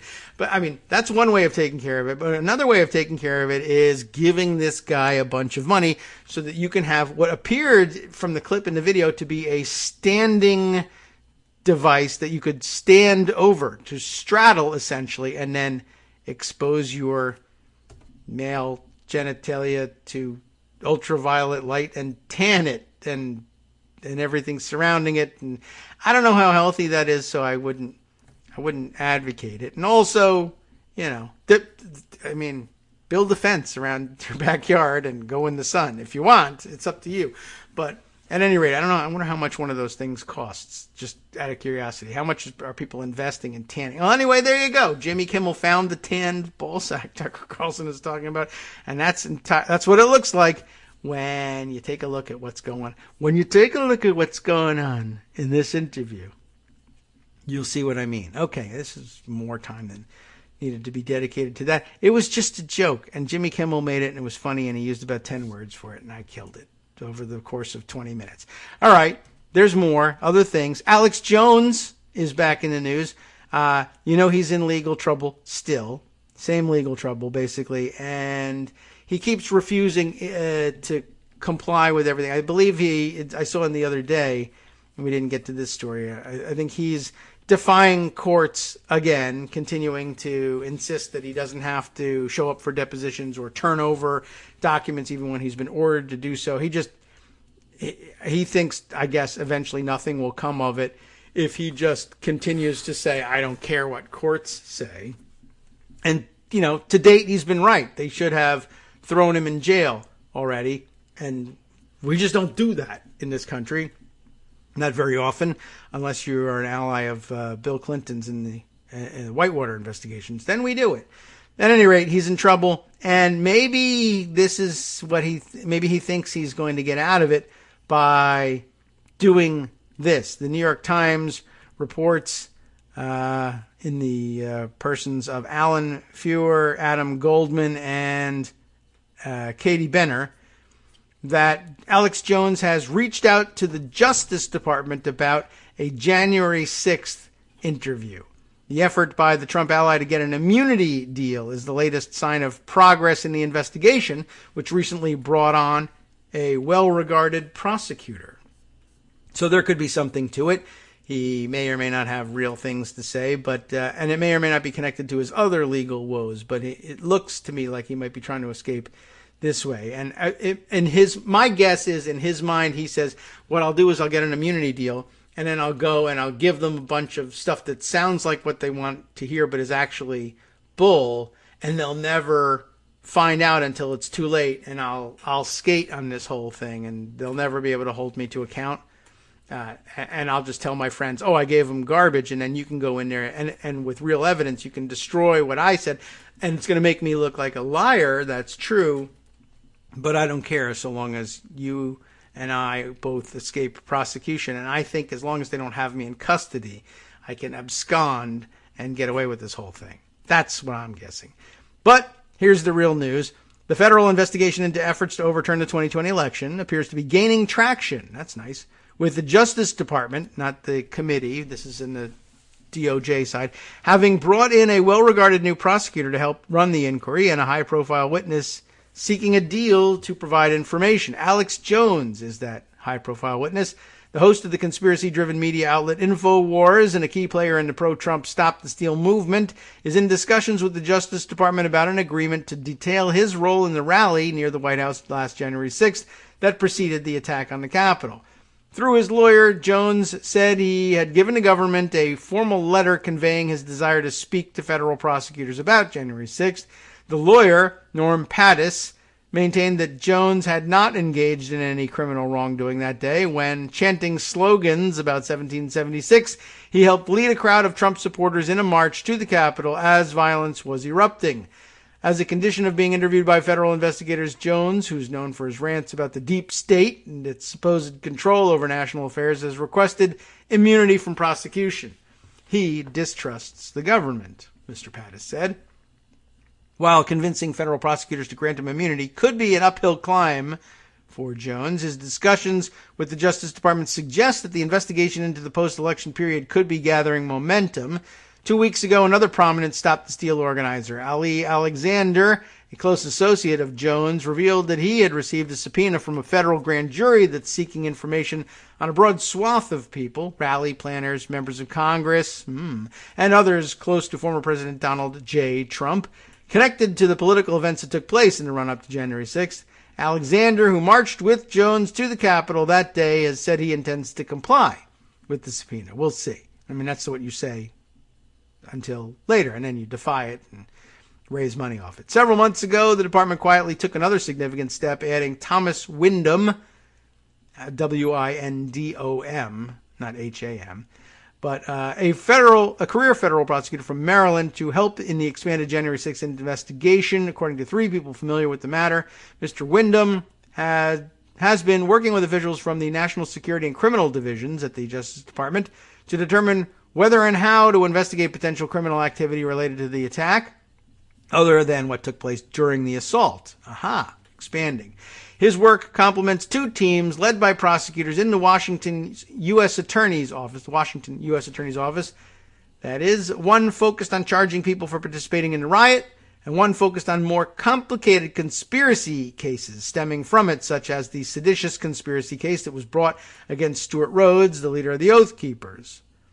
Mr. Windom is looking into the more politically fraught question of whether a case can be made related to other efforts to overturn the election, a task that could move the investigation closer to Mr. Trump and his inner circle, like whether or not it was illegal for him to try to pressure Brad Raffensperger could be part of it. That'd be interesting. Mr. Alexander's lawyers have been dealing with Mr. Windom, for example, in responding to the broad subpoena seeking information about the pro-Trump rallies and other efforts to keep Mr. Trump in office. Those efforts could extend to issues such as the plan by Trump allies to have 7 swing states falsely certify that Trump won and then mail false documents to the National Archives in Congress. However, Mr. Windom does not yet have a robust team of prosecutors, leaving unclear how extensive the investigation might become. Mr. Windom was described by former colleagues as diligent, aggressive lawyer capable of handling complex investigations, so like minimum basic requirements, I guess. In his former job, Mr. Windom prosecuted some high-profile cases in Maryland, among them those involving domestic and international terrorism, public corruption, and national security. Mr. Windom, for example, helped to secure convictions against a trio of violent members of a white supremacist group called the Base, Al-Qaeda in Arabic, of course, which had hoped to trigger a race war in the United States and therefore buy a bunch of Patriot meals for their bunkers. 2 of the defendants received lengthy prison sentences. In another case, Mr. Windom prosecuted Christopher Hassan, a white nationalist and lieutenant in the U.S. Coast Guard who had plotted to kill journalists, Democratic politicians, professors, Supreme Court justices, and those he described as leftists in general. Mr. Windom also charged Tawana P. Gaines, a Maryland lawmaker, with stealing about $22,000 in campaign funds. She pleaded guilty in 2019 and was later sentenced to 6 months in prison. So there you go, both sides. They needed to both sides this thing. None of the other crimes described really compare to that one. And quite honestly, as stealing of campaign funds, which is wrong and I do not support, $22,000 is not a huge sum. Anyway, the point is, I don't know what. He's a straight shooter and he's going to go do these things. I hope so. There's lots more detail to it. I'm going to jump out of this not only for the break, but to move on to different things later on. Just wanted to make you aware of Alex Jones's play. Hi, it's me, David Waldman, the same guy who was just talking to you a second ago. Our Patreon subscription drive is still going strong, with over 175 monthly donors who help keep us on the air. If we've helped keep you going during the pandemic, why not return the favor and help us keep going so we can all be together for the next disaster? Patreon.com, Patreon.com, makes it easy to make secure, recurring monthly contributions to support our show. Patreon.com/KagroX gets you straight to our donation page. Maybe you'd like to thank us for keeping you sane during the Trump era. Maybe you're looking forward to in-depth explanations of what's going on in the Biden administration. Whatever it is that keeps you listening, we need your help to keep bringing it to you. And hey, if you happen to prefer using PayPal or even the Square Cash app, we're up and running with those options too. Thanks again, everyone, for all your support.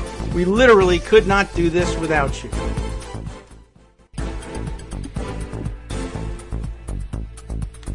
All right, let's see. Welcome back now to the Kagro in the Morning Show here on Netroots Radio. We got one more segment to try to catch you up on a bunch of other happenings. And let's skip around a little bit, like a little of a lightning round. Even though this would all be good Friday fodder, but Friday tends to be the long read day. I don't know. We'll see what goes on. We'll see what happens. There's no other way to put it. One that I want to jump on because it's a brand new story and you'll have perhaps seen it tweeted around early this morning.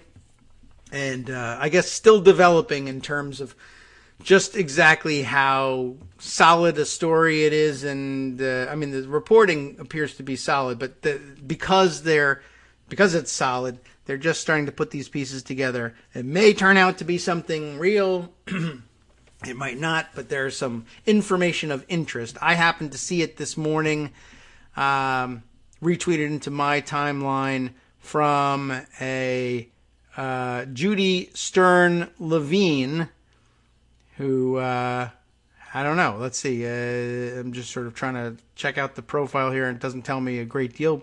So I'm going to say, sounds like a regular person like you and me, as opposed to the famous and elite type people that we sometimes quote here. And she sets it up this way by saying, I have never, ever subscribed to or believed in any conspiracy theory in my life. And that being said, what I'm about to say, I know, but please hear me out. The new Florida, I guess she thinks it sounds like a conspiracy theory, but then it turns out there's some reporting on it that gets included by somebody else in the thread. And I've now seen our pal NYC Southpaw tweeting this around too, so perhaps you discovered the article that way. We'll read it in just a second. She says she's never ever subscribed to conspiracy theory, but hear me out.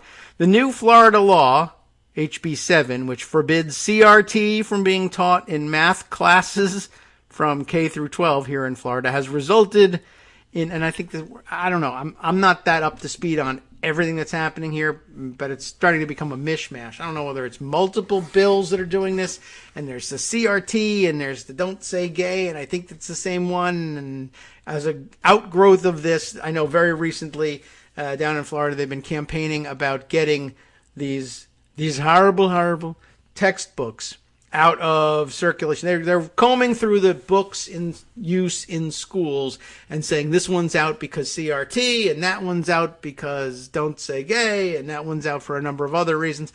And I saw the people tossing their heads and scoffing at the prospect of, they said, throwing out all the math books for CRT. And people are trying to figure out how even does CRT enter into a math book. And there's a real way, I guess, in which you could come up with something that, because the other side refers to anything that, raises even the possibility that something non-traditional, i.e. non-white, is happening in the world. That's CRT.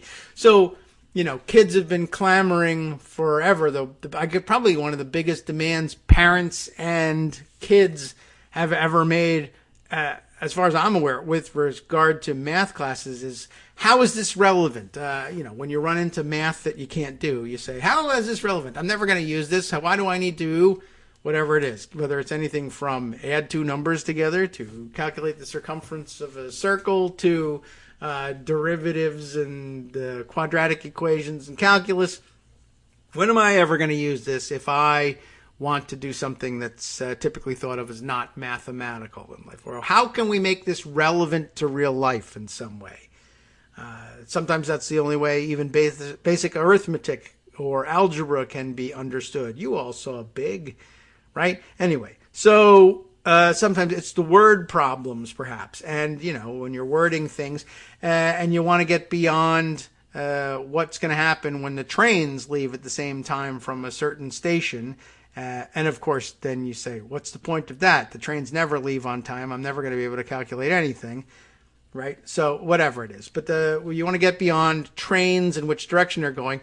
Back in the olden days, when my grandparents never used medicine, as we learned the other day, if you wanted to do a word problem, it was because Bob has 3 apples and Alice has 11 limes.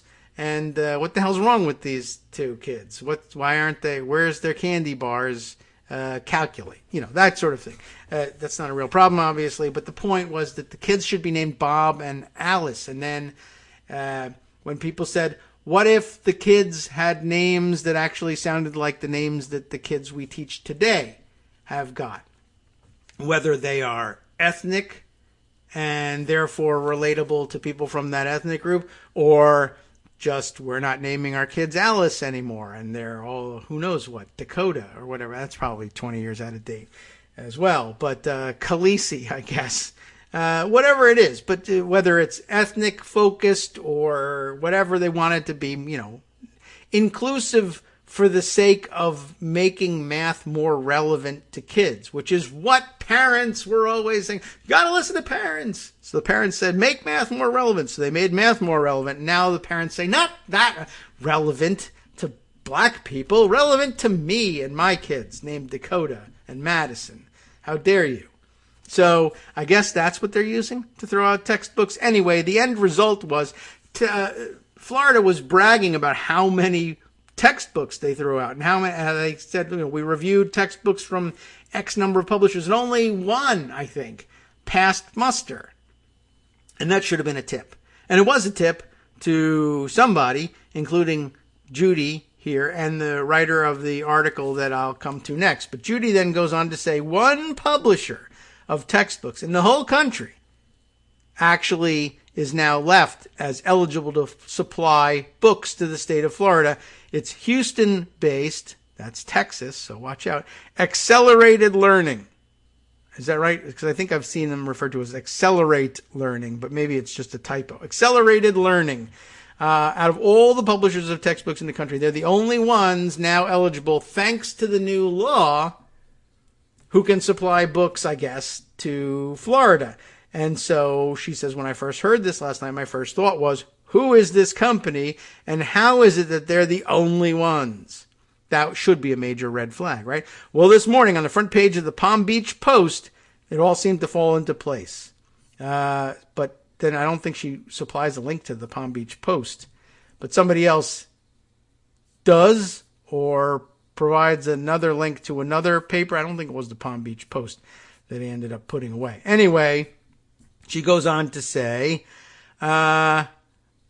so in the Palm Beach Post, the company Accelerated Learning is a Houston-based textbook publishing company. My thoughts immediately went, after the first thought immediately went to something else, was what is their connection to Ron DeSantis and the Republican Party? And it turns out that until 2020, the CEO of the Carlyle Group, everyone remembers them, the global investment group that acquired Accelerated in 2018, the CEO of Carlyle Group, none other than the newly elected governor of Virginia, Glenn Youngkin. How weird. He had been with Carlyle for the previous 25 years. Since taking office, Youngkin has pushed legislation that mimics Florida's almost to the letter, meaning that the company that he was affiliated with, I guess that he acquired for the Carlyle Group anyway, until running for governor, would benefit from the legislation that he also is pushing through. How many Republican states are going to do the same thing, only get their textbooks from this one company? Here's hoping some industrious reporter does a really deep dive into the connection between DeSantis and this company to see how much they have contributed to his re-election campaign and to Youngkin's campaign. Like I said, I've never subscribed to conspiracy theories, and I know this sounds like one, but I truly believe this warrants an investigation. So I wonder what it was that she read in the Palm Beach Post. Maybe it was only half the story. And that, all the books came from this one company, Accelerated Learning, and that's the end of it. I don't know. But somebody else sent along, and it used to be more prominent in the answer thread, and now I don't find it, but it doesn't matter because I put the article away. Smart that I did this. This was from over at Tallahassee.com, which is the Tallahassee Democrat. I guess more in depth than, or perhaps went further than the Palm Beach Post. As DeSantis administration rejects textbooks, only one publisher allowed for K through 5 math classes, now K through 5, in Florida. Accelerate Learning is the way they refer to it here in this piece by Anna Gogny-Lesson. Again, at the Tallahassee Democrat. Accelerate Learning's website includes a diversity statement, believe it or not. Our nation's black communities have long faced the repeated harmful effects of systemic racism within the justice and education systems. And yet, somehow their books make it through. I wonder if they know that. Okay. Where are we? Oh, yes. And by the way, the whole thing is illustrated by photos of Ron DeSantis signing the bill, and he does the whole Trump thing. He's holding it up for everybody to see, surrounding himself with people applauding him for having signed it, and he signs with Sharpies. Like, come on. Give me a break. Anyway, no one was doing that. I was the first one doing that. Now everybody copies me. Historically, when Florida school districts reevaluate which math instructional materials they'll use, they have had more than one publisher to choose from. Now, the only publisher approved by Governor Ron DeSantis and the Florida Department of Education for K through 5 mathematics is Accelerate Learning, a company out of Houston, Texas. Not even a Florida company. God damn. In the subject areas as large as mathematics for grades K through 5, it is unusual for there to be only one publisher to choose from, said Billy Epting, Assistant Superintendent for Academic Services for Leon. Did they say Leon or Leon? Probably not. It's too ethnic. Leon County Schools. The Florida Department of Education rejected more than 50 mathematics textbooks. They were bragging about this. About 40% of those submitted for failing to meet Florida's new learning standards, or because they, quote, contained prohibited topics that included references to critical race theory, which they most assuredly did not. For regular math classes, Accelerate Learning's STEM Scopes Florida math books are the only option for school districts. There are two more publisher options for accelerated math, McGraw-Hill LLC and Savas Learning Company LLC, formerly known as Pearson K-12 Learning LLC. So, okay, accelerated math, they got more options. DOE said more than half the textbooks being disallowed incorporated, quote, prohibited topics or unsolicited strategies, including CRT, while others were not allowed because publishers, quote, rebranded Common Core standards, which is a moral panic of days of yore, right? I remember Common Core was somehow terrible in the George W. Bush days. They were panicking about that. There's no CRT in these things, I'm sure. And still, to this point, I don't believe they've provided any examples. Just photocopy one page of one example of one of these books to show us what kind of things you're talking about. One won't really do the trick, but you haven't even produced that. But why can't you produce these things? You read them in a book. Show me the book. Anyway, And the reason is because they may or may not actually exist. There might, in fact, have been an effort to just steer the book trade to one or two companies that were favored, or it could just be, if everybody sees what I claim as CRT, they'll say, oh, you're crazy. That's just like regular discussion of things. There's no CRT in this, and then the whole thing will fall apart. So I can't have that. According to Accelerate Learning's website, the math book for Florida was built from the ground up to the Florida BEST practice. That's their acronym for whatever the hell they're doing. BEST, by practicing educators using the flexible 5E lesson model. I don't know what that means. The K through 5 math books were also created in partnership with Rice University. DeSantis had taken a lead role nationally in Republican efforts to aggressively push back against liberal cultural values and what he calls, quote, woke indoctrination, a measure labeled individual freedom, also known as the Stop Woke Act, was passed during this year's legislative session and still waits for the governor's signature. The legislation, HB 7, prohibits any teaching that could make students feel they bear personal responsibility for historic wrongs because of their race, color, sex, or national origin. In workplaces, employment practices, or training programs that cause an individual to feel guilty for similar reasons could be considered an unlawful employment practice and subject the company to a lawsuit and a civil rights violation. Accelerate Learning's website includes an undated diversity statement which says the company commits to hold more diversity training, examine current businesses and recruitment practices, and continue to be inclusive in all levels of the company. So you're all fired. Our nation's black communities have long faced the repeated harmful effects of systemic racism within the justice and education systems, the statement said. The company also matched all employee donations to the NAACP, Black Lives Matter, that's going to get them in trouble, even though it's totally normal, and equal justice organizations. Accelerate Learning, Inc. is committed to supporting diversity in all its manifestations, which requires a consequent commitment to equity and inclusivity, the statement said. How odd. The Carlyle Group, here's the connection to see how strong it is. A global investment firm acquired Accelerate Learning on December 20th, 2018, according to the firm's website. During that time, Virginia Governor Glenn Youngkin was the co-CEO of the firm. After 25 years with the company, Youngkin resigned in 2020 in order to run for office in Virginia. Okay. Scott has sent me another link about this, so I'll see if I can open it up and take a look. From Judd Legum's Popular Info, right? Inside the dangerous math textbooks DeSantis claims would indoctrinate students. I guess he went to look because the people making the claims won't hand us copies, so Judd went and did it. All right. Well, the first thing it says here that Youngkin did as governor of Virginia was sign an executive order to, quote, end the use of inherently divisive concepts, including critical race theory, and restoring excellence. I love excellence. In K through 12 public education in the Commonwealth, a measure that's comparable to DeSantis' Stop Woke Act. Youngkin is a 1990 graduate of Rice University and majored in mechanical engineering and managerial studies. That's an interesting topic. Managerial studies. How do you manage things? Well, we'll study it.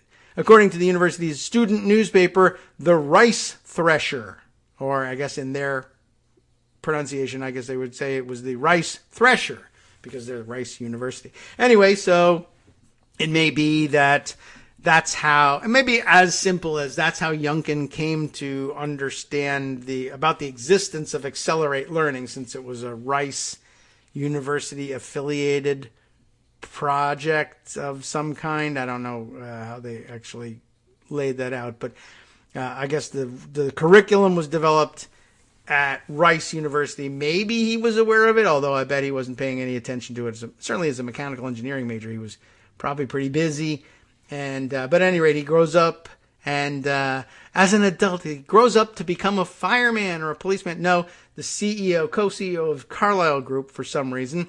And, again, people were pointing out it is possible that they acquired the thing as an investment and he didn't pay any attention to it. And yeah, it's better if their investments do well and make more revenue, but it's one of several companies that the Carlyle Group has acquired and may have a real hand in managing and may not. So it's possible that they could own Accelerate Learning and just be like, oh yeah, look at that, how that worked out. Or it could have been, no, we're steering it to them. That does happen. It is a fairly common practice to try and find ways that are facially neutral sounding to steer business through legislation.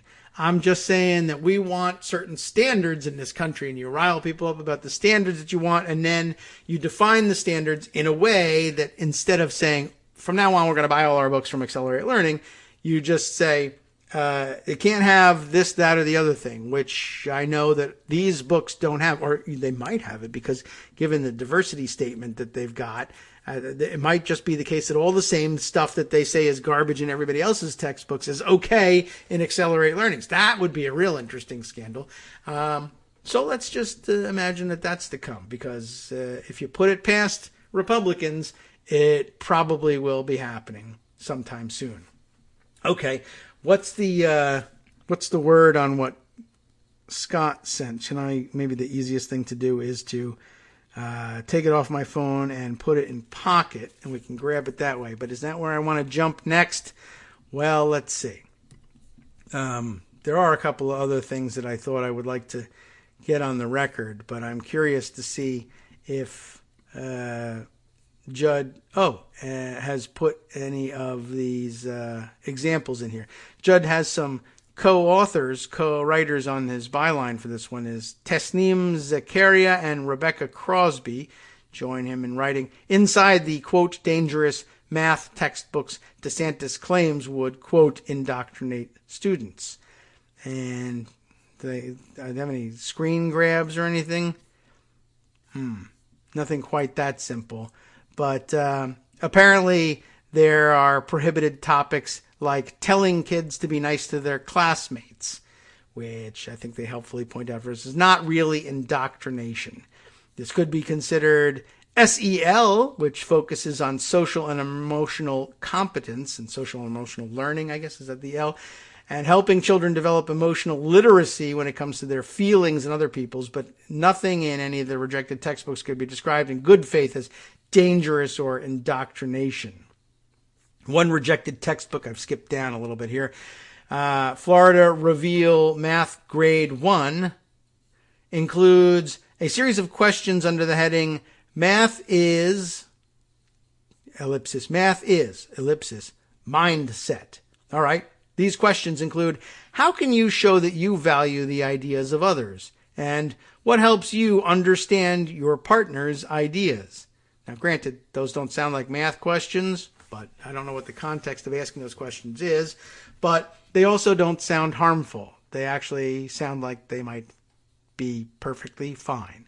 The book also encourages students to learn to, quote, work together when doing math and, quote, listen to our friends and teachers, which sounds like a pretty traditionalist approach to everything. Math Grade 5, same company, also rejected, uses similar prompts to encourage students to think critically about how they work with others in the classroom setting. When we do math, we listen to the arguments of others and think about what makes sense and what doesn't, the book states in the introduction.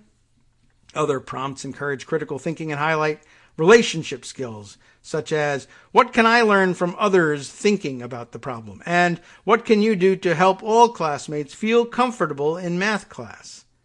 Oh, no. Well, we don't want any of that. Okay. Well, that's pretty amazing. And although, I'd love to see the context, but I guess if this is all in the introduction to the book, what part of a math textbook can I pretty much guarantee you no student will ever read, even if you assign it to them? And the answer is the introduction to a math. What page is the assignment on? Page 10, problems 1 through 15. I think I'll read the introduction and acknowledgments before I begin. No, never. Not happening. Okay. Well, at any rate, there's more, of course, in here. Here's a more easily understood part is occasionally some of these math textbooks will have in the margins there or special sections of the book interspersed between the lessons and the problems. You might have things like these little blurbs, Math History Minute. And there's a picture of it happens to be an African-American mathematician who, it says here, well, here, this is the work or a profile on Elbert Frank Cox, the first African-American to earn a PhD in mathematics, and was a mathematics professor at West Virginia State College and Howard University, describing his career, also discussing, for instance, the African-American mathematicians from NASA, made famous, I think, in the movie, which one was it? Hidden Figures, right? And discussing things like that. Oh, well, you're trying to tell people that there are no white mathematicians? I think we all know that there are white mathematicians. Anyway, you get the idea. That's the sort of thing that you can use as a crutch to claim CRT and reject a textbook that's about math. Interesting. Okay, let's see. Other things that we can squeeze in here. Probably a lot less than I wanted to. But let's see. Oh, well, I'll update you on this news and remind you also today is Thursday, tomorrow Friday, which means that Marjorie Taylor Greene at some point has to show up in court. I saw this piece in Newsweek of her complaining about that, but she has to show up right in front of the Georgia State Administrative Law Judge in her disqualification case, and she'll be cross-examined, and I'll be interested to see if that's done well and competently. And she's very upset because it will be videotaped and televised, perhaps. And you know how much she hates being on TV. Marjorie Taylor Greene crossed the line, says the lawyer trying to disqualify her. Gerard Kaunga reports for the these days kind of weird Newsweek. But if you were wondering who filed this suit and what they hope to gain by it, this might tell us something about it. Lawyer Ron Fine, F-E-I-N, has argued that Georgia Representative Marjorie Taylor Greene has crossed the line and said he was looking forward to questioning her on the January 6th involvement. I don't know whether he's the guy to do it, but he's the guy who'll get to do it because it's his case. Greene will have to answer questions under oath at a hearing on Friday, that's tomorrow, regarding her alleged involvement in the storming of the Capitol on January 6th. A group of Georgia voters are seeking to have Greene disqualified based on a provision of the 14th Amendment to the U.S. Constitution. You know about that one. If we prevail with this hearing on Friday, just to give you the procedure here, then the judge will write a written recommendation, which of course could be appealed, that would say Marjorie Taylor Greene is disqualified from public office, said Fine, legal director of Free Speech for People, a nonpartisan nonprofit legal advocacy organization that is representing the Georgia voters. The Secretary of State would then put out instructions at all of the polling places in her district in Georgia, saying that votes that are cast for her will not count and will be discarded, he said. Fine also commented on the rarity of the lawsuit and defended its application in this situation. This is a rare action, and in fact, it hasn't happened for over 150 years because insurrections against the United States, let alone insurrections in which members of Congress were involved, is a very rare phenomenon, he said. But Marjorie Taylor Greene crossed the line when she met the legal standard for engaging in insurrection, which, under our Constitution, means she's disqualified from future public office. The Georgia representative has criticized the claims being put against her, and she said she intends to defend herself on Friday. Greene also expressed concern that the hearing will allow recording during an appearance on the Jenna Ellis Show podcast, which exists. A snippet of Greene on the show has begun to circulate on social media. It's included here. It's a Ron Filipkowski production. She goes on to say, I did nothing wrong. It's absurd what they are claiming and lying about. You know her voice. They are going to allow the press in the courtroom. They're going to allow the whole thing to be videoed live to go out anywhere in the world, Greene said. Well, so what? You know what's going to look like. The Democrats are the nasty mainstream media, the ones that lie about me constantly anyway. They're going to be able to twist and turn and clip out any little piece that they want of the horrible things that these funded attorneys, that's right, I heard her call them horrors of all things. These people are funded attorneys. They're going to say about me. Well, all attorneys end up getting funded. That's part of the biz. But, yeah, I guess she means that, some big liberal like George Soros is funding them, but probably not. Anyway, she's very worried about that whole thing, and it's very, very important that you know that she's going to be victimized in all of this. It's just, it's the way she approaches things. All right, time for us to wrap up. There was, I think, one other thing that I wanted to squeeze in. Yes, another Trump legal piece. We'll just shoehorn in here pretty quickly. Report from the Hill. We'll give you the headline and maybe a blurb or two just so we know what's going on. Trump says he doesn't have any records related to the New York Attorney General's subpoena. You may recall, of course, that Letitia James in the New York Attorney General's office was pursuing the case against him. Had an order for him to produce relevant documents to their investigation. He says, I don't have any. So there. And of course, the trick is the documents you're looking for, I don't have them. The Trump organization has them. And I'm afraid you'll have to subpoena them instead. And I don't believe that they weren't prepared to do that. But if it turns out to be the case, that will just be astonishing that they didn't also subpoena these things from the Trump organization. But in a court filing submitted Tuesday, Trump attorney Alina Habba said that the records that a state court judge ordered to be turned over to the Attorney General's office are in the possession of the Trump organization, and so therefore we're powerless to hand them over to you. We'll see what the reaction to that is in the coming days. We'll be back tomorrow to read all the rest of the stories that we had that fall by the wayside today. From networksradio.com. Don't worry, because Justice is coming up next. You've been listening to Kagro in the morning with David Waldman. That's right. It's the West Coast Cookbook and Speakeasy next here on Networks Radio. What's got in store for you today? Let's see. 21 people have been charged nationwide with a $150 million COVID fraud. More than 50 Republicans who once joined a lawsuit claiming the House's pandemic-era proxy voting was unconstitutional. Guess what? They did it all along, voting by proxy. I've gone past the music, but you don't care because you know more about what's coming next.